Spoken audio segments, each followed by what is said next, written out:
Hey everybody, welcome back to Video Mess. So Tarek and a continuing series on the MiSTer FPGA D10 Nano project, and it's been 48 hours, so you know there's been vast improvements to the Nintendo 64 work-in-progress core on MiSTer, because Robert or FPGAZumSpass has been updating us almost daily, and we got a new core yesterday which adds a lot more implementations of the RDP or Reality Display Processor, which has made a lot of different games come to life. Before we get too far involved though, do me a huge favor, go down below, hit like and subscribe, and ring that notification bell, definitely helps us out. And if you feel so inclined to want to support the channel, you got a Patreon link down below as well.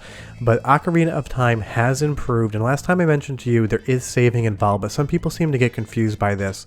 Make sure auto-saving is turned on in your main MiSTer menu on the core options. That way when you quit the game, you will go ahead and it will auto-save for you. But you will see here you can 100% save the game, and do be aware that this is the Master Quest ROM variant. You cannot quite yet play the original Nintendo 64 ROM, but this is really good, and there's been some graphical improvement since. But like I said, once you open up the menu and decide to reboot the core or restart it, so long as auto-saving is on, you're going to be 100% good to go. You'll see the save persists here. Seems like some people were confused by that. I've got a couple comments saying it didn't save, and I understand because you do need to be aware of how it works. But again, just running around in Hyrule Field here and the village, everything looks just so good. It is so impressive, and with the new improvements to the core, it's looking even better than before. But trust me, this is just a little saving demo. We're getting into the meat right now. It used to be that Donkey Kong 64 didn't work whatsoever, and then it went to getting a little bit of the intro cutscene and it would freeze. Now you can 100% play Donkey Kong 64 for pretty much as long as you want. It seems like there might be a freeze here and there, but you can get the DK wrap, which unfortunately I can't let you listen to. It throws up a copyright strike, especially now with a new movie. But seeing this camera pan into Donkey Kong here, jumping down to the jungle floor and running around is such a great experience. I remember loving this game back in the day, and I played it like 10 years ago, and outside of it always being so hard to climb a tree for some reason to me, this is the Donkey Kong 64 you know, love, and remember, and it looks near to perfect. There's still a little bit of anti-aliasing missing, and there's still a little bit of that kind of blur not here, but as we run into this tunnel, look at the lighting in real time with the RDP implementation Robert has here. You can see the glow off Donkey Kong, the walls have that light changing texture. This just looks exactly like it should. And last week, even last video, this didn't work whatsoever. We have over a dozen new awesome games that just work on the current Nintendo 64 core that never worked before, and that's always awesome to see. This core update that happened yesterday brought near to 24 games that you can now play on the core with pretty much no issues whatsoever. And that is just so much fun to see. All of these different updates bringing certain features in to the FPGA code that weren't there before, and a lot of those features the games depend on for running. It's not just a certain graphical mode. A lot of time if that implementation is not there, it can cause CPU halting and other crashes. But as you climb up on the tree here and move around in real time, outside of the fact that it's always infinitely easy to fall in this one era, this just feels like it's running perfectly. The frame rate is great, all the visuals are good. It is Donkey Kong 64 running on MiSTer FPGA, and I know people either love this game or hate this game. I'm in the love category, but leave me a comment down below and tell me how you feel about it. Because don't forget, you don't have to collect everything in this game to have a fun time. You can just go through, grab what you need, and see the credits, but it's definitely a collectathon. I know some people hate those. Now on to improvements. Diddy Kong Racing here is improved a vast amount since the last time we showed it to you, and last time we showed it to you it was still running incredibly well. It used to be that on some of the models and some of the effects you could see the polygonal mesh underneath it. Now that is completely missing, and it feels like it's running even faster than before. This is an incredible game, and it's an incredible time to play it on MiSTer. Playing Diddy Kong Racing here, it just works. The controls are great, the visuals are great, the texture filtering is here. It looks, sounds, and feels like you're playing on real hardware, and that is the highest compliment you can give any core, let alone one that is in development. But the sound is impeccable. Go ahead and listen for like 30 seconds and come back, because I've got like 8-10 more games to show you.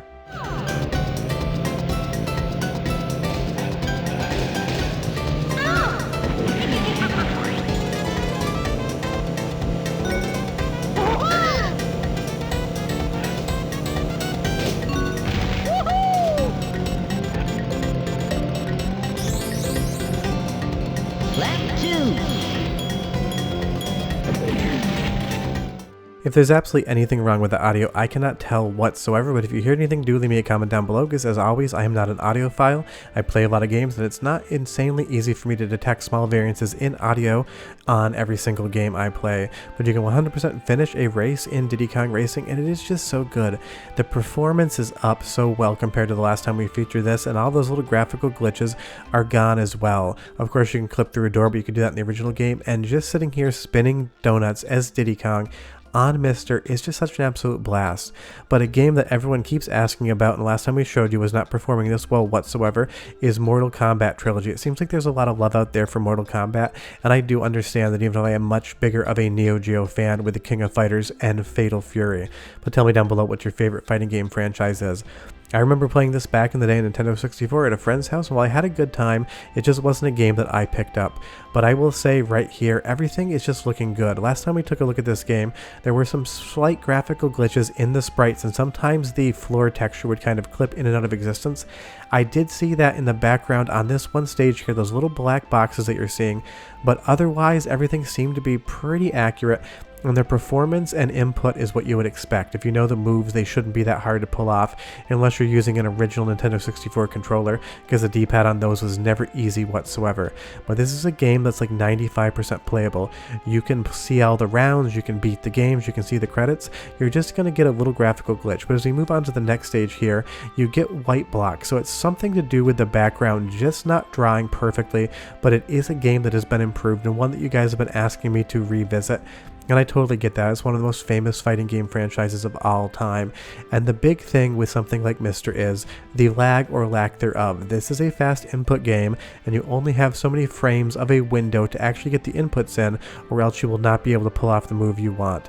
Pulling off moves in Mortal Kombat Trilogy is all going to be effective right here, and you'll see that Scorpion's knees completely disappeared there. It must be like Cotton Hill missing his ankles in King of the Hill. But it's another game, last time we showed it to you, a lot of the background was missing, and it didn't really have any audio whatsoever. Now that is all remedied, but don't worry, we've got even more games to show you that just work or have been improved. And of course, everyone keeps asking about F-Zero. You guys love this game, I totally understand it. And last time it was just the iQube version of the ROM that was working. Now the North American ROM that you played when you were a kid is 100% working here, and as soon as you see it in motion, you're going to see it's running blisteringly fast. And that was the thing about the Nintendo 64 back in the day. Some 3D games might play at 18 to 25 frames per second, and you were happy for it because you'd never seen much in 3D before. We've gotten a lot more spoiled as years have gone on, and we expect a fast frame rate, and F-Zero on the Nintendo 64 delivered, and so does the core here. Everything is moving by so fast and fluidly. It is drawing all of the graphics. The controls are exactly as you would expect them to be. If there's anything wrong with this game, you would have to be a gigantic F-Zero fan to notice. If you haven't played in a few years like me, you're just racing, you've got a smile on your face, you're having fun, and everything is just 100% working. That's the great part about this new core. We've got some more games to show you soon that didn't used to work that did before, but now we also have games that are basically perfect. The list of games that you can play, have a good time on, and finish is growing with pretty much every single core revision, and this is really feeling like on certain games to just be a 100% complete core, for lack of a better term. You have the fog here in F-Zero, you have all of the graphics, you have the courses, you have all of the text, all of the 2D assets for the different player avatars on screen all at once. It's controlling perfectly, and it is fast. So if there's anything missing here, one, you'd barely notice if it was, and two, it does not affect the playability or enjoyability of a game like F-Zero. So if you haven't played this in a while and you're testing the current core, 100% make sure you play it, because it is perfect in my eyes. Now, games have been promoted to working that didn't work on the previous core only like 2 days ago. Pilot Wings is one of them. You guys keep asking in the comments to show content from this game, and I kept telling everyone the reason you haven't seen Pilot Wings 64 yet is that it didn't boot. Now it 100% does boot. You're going to see that the screen likes to change its shape, and it definitely does seem to be a little bit slower than real hardware in spots, and of course that big black void in the background should not 100% be there. But this game is now working. You can control it, you can hear it, it has audio which sounds really good, and it is a game that up until yesterday, right around noon my time, you couldn't play whatsoever on the core. Now you can just get into it and do your best, but honestly, Pilot Wings is always a game that has been very difficult. Andy D helped me with some captures this week, and he did the same difficulty I would. but it's a ton of fun as well because it really is a game that makes you hone in and practice and get better at it. I did have this on the Nintendo 64 back in the day, and I did spend a lot of time playing it. I never got amazing at it, but it was one of those games that a round basically takes a minute to either succeed or fail at, so it keeps you coming back for more because you want to see the end of the game, you want to complete all the challenges, and here on MiSTer you can do that today. You're going to be missing a little bit of graphics here and there, and the screen will definitely change in size, but otherwise this audio sounds perfect. Go ahead and listen for 30 seconds and I'll be right back.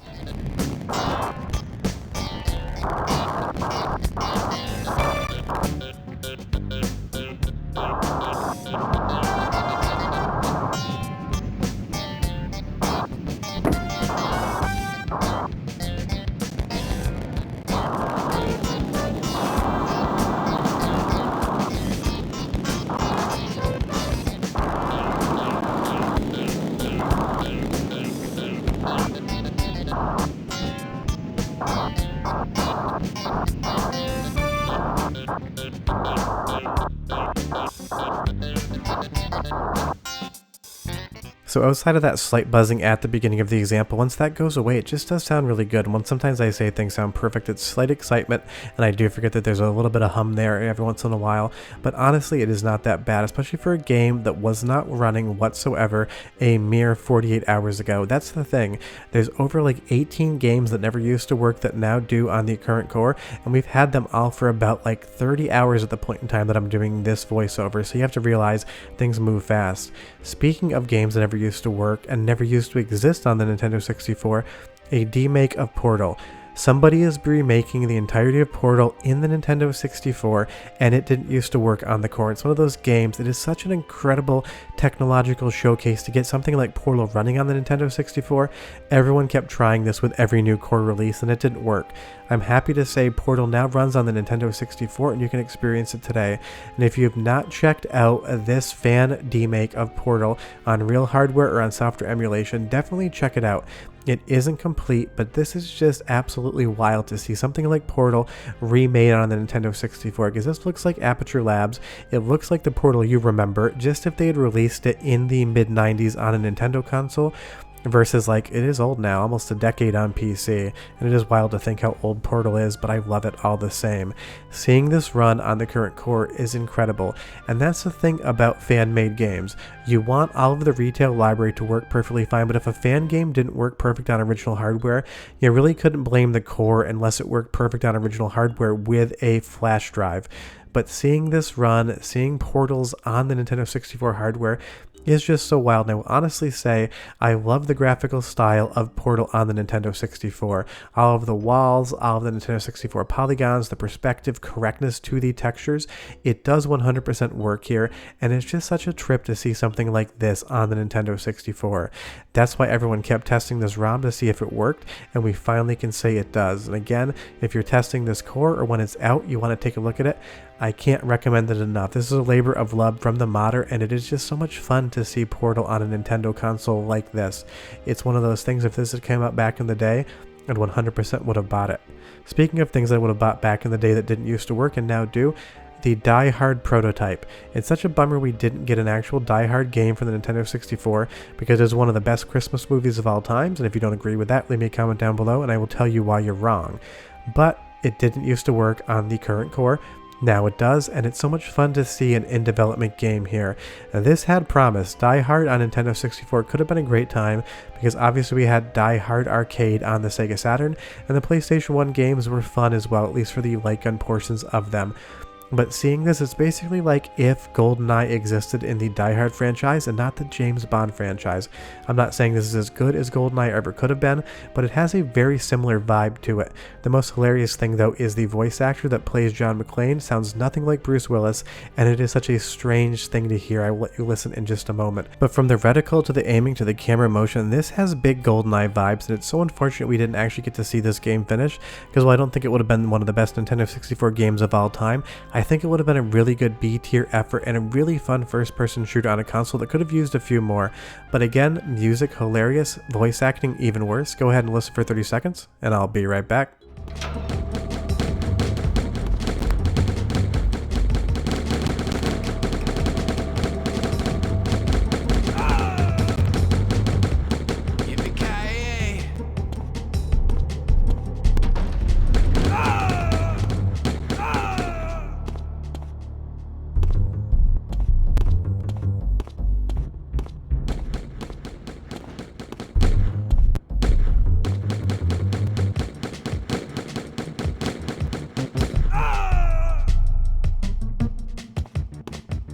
It's just absolutely hilarious because that sounds nothing like Bruce Willis whatsoever, and it seems like at least the storyline of this game, and trust me there isn't much, has absolutely nothing to do with any of the movies whatsoever, but Die Hard on Nintendo 64 I would have taken. Now another game I wish that was out on Nintendo 64 versus what we got on the GameCube is Dinosaur Planet. This became a Star Fox game, and while it is good, this was a prototype from Rare that was supposed to be a retail game on the Nintendo 64, and obviously that never came true. It didn't used to work on the Nintendo 64 MiSTer Core either, but that also came true. You can now play Dinosaur Planet, or as much Dinosaur Planet as possible to play on the Core with absolutely no issues whatsoever, and you see in this intro cutscene here, it is 100% working. And this is another game that so many of you asked for in the comments down below, and you can watch it now. And again, if you got other requests, leave them down there. I'm happy to cover each and every game you ask if it is running on the current Core. We haven't looked at it in a while. But it's just so much fun to see something like this. Not only is it running in FPGA and a work-in-progress core that was supposed to only play one retail game by Christmas, it's also a game that never even used to exist outside of the ROM dump. So being able to watch this run in FPGA is wild on so many different fronts. And that's going to be the great thing about the core. It's not just going to be that you're able to replay Ocarina of Time for the 12th time, you're also going to be able to take a look at all of these different beta games, unreleased games, and fan games that maybe you haven't checked out whatsoever because you don't use software emulation and you don't have a flash cart for your 64. But I'm curious how many people emulate Nintendo and how many people have an original console with a cart collection like I do. So tell me down below if you're a Nintendo collector or not, because I would be wondering about that. But as you get into the game, again, it just runs really well. Now, of course, it is a Rare 3D platformer, so you know it's not targeting a locked 60 frames a second. Pretty much none of their games did whatsoever, and this is not a finished game, so some of the frame rate is down to just code that's not been optimized versus any speed issues on the Nintendo 64. But again, it's another game that didn't used to work on the core that came out like late Saturday, early Sunday morning.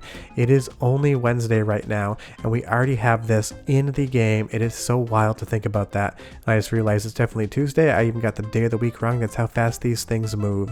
But if you've never played Dinosaur Planet before, or if you don't know about its history, definitely look it up after this video because it's a very interesting development story of what Rare was making, and then when Nintendo realized that they could get the Star Fox universe shoehorned into it, how they remade this game. Now, my favorite game of this video, one that I've been waiting to run for a long time, and one that I own on both the Nintendo 64 and the Dreamcast, is obviously Rush 2049. This is basically San Francisco Rush in the future, and some of the cars can fly here and there. It is a 10 out of 10 arcade racing game no matter how you play it, and it was that game that I wanted to run on the core more than pretty much anything else I could possibly think of, and it is 100% here today. The music's great, the sound effects are good, the controls are spot on, and it is just the Rush 2049 that I know and remember, and trust me, I have played the ever-loving hell out of this game on pretty much every revision you could possibly get. And while no Rush game ever had the best soundtrack of all time, the sound here is relatively decent as well, so go ahead and listen for 30 seconds and come right back, because I got even more games to show you that didn't used to work and now do.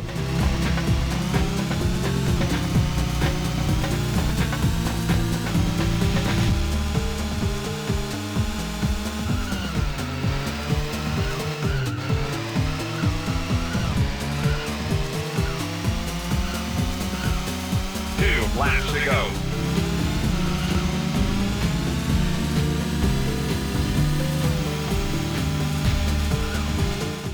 Just absolutely love the soundtrack, even if it is B-tier cheese. But honestly, Rush 2049 is definitely better on the Dreamcast. But the first time I played this game was on Nintendo 64. I fell in love with it. I've got a ton of nostalgia for it. So Rush, don't walk to your closest MiSTer FPGA device and start playing it until it does like to freeze, like right here. Just be aware it's not perfectly running quite yet. Now, another game that everyone kept asking to see and never used to run until the current core that came out yesterday afternoon is Star Wars Episode 1 Racer. It is definitely a fun game, and if you like the Star Wars universe, it's going to be a lot more fun. Every time I talk about Star Wars on the channel, I say I'm not a huge fan, not judging it, just never was for me. But I did play this game back in the day at friends' houses that absolutely loved everything Star Wars, and it is a really competent, really fun racing game that kind of feels like it's more like Hydro Thunder on water, except you are just racing these hover speeders across the desert or other levels. You will see here that you do get a little bit of that sort of polygonal mesh underneath your craft, but otherwise the The fog is here, the steering's here, the performance is here, and the sound does work decently well too, but it is a Star Wars game, which means you're going to hear none of it, because 10 out of 10 times those throw up copyright flags. But this, again, was just one of those games that absolutely everyone wanted to see and kept requesting in comments, and I'm so happy to be able to show it to you today. And again, big thanks to Andy D for helping me yesterday get some of this footage, because it was a very special day for my wife and I yesterday, and I was not working. But just going through this canyon here, I remember playing this game back in the day, and this was super impressive visually. Outside of having like a really nice 3D accelerator for your PC, you just weren't getting this level of 3D anywhere else outside the Nintendo 64, and it 100% works, even coming out of that canyon and going into this open area. It was such a spectacle, and people are going to be really excited to see this running again on the Nintendo 64. And there's other Star Wars games that work that I'll probably show you in another video, but honestly, I can make these things an hour talking about new games that just work. I do have to cut it somewhere, and you definitely should not go headfirst into a rock, real life or in this game. 10 out of 10, it's not going to work out for you. And good thing this is all imaginary though, so you can do it as many times as you want. But as we move on to another level, I love the color in this game, and it is just so vibrant. And with the actual fog effects, this is another one of those Nintendo 64 games where I think the fog actually does aid in it. All of those pseudo neons and billboards on the wall popping in with the fog, it gives it an atmospheric effect that just doesn't look as good as it would if you didn't have that volumetric fog applied. It's probably not volumetric, that's just how I remember it. This game can definitely be hard to control, and right now if you're trying to pivot over to different controllers, there is a lot of calibration needed in the current core to dial it in, because the Nintendo 64 had a very unique analog controller, but otherwise it just works. And that is the current status of the MiSTer FPGA Nintendo 64 core as of doing this voiceover. I'm doing it 2 hours before I upload the video, so let's hope Robert doesn't decide to make a new core in those 2 hours. But I will be back in a mere 2 days with more games that just work, because so many games started working. I've got a ton of content, but I'm just going to borrow 22 minutes of your time tonight. If there's any requests for videos that you want to see, leave them down below and I'll try to fit those games into it. But Nintendo 64 and MiSTer is becoming incredible. See you next time. Bye bye.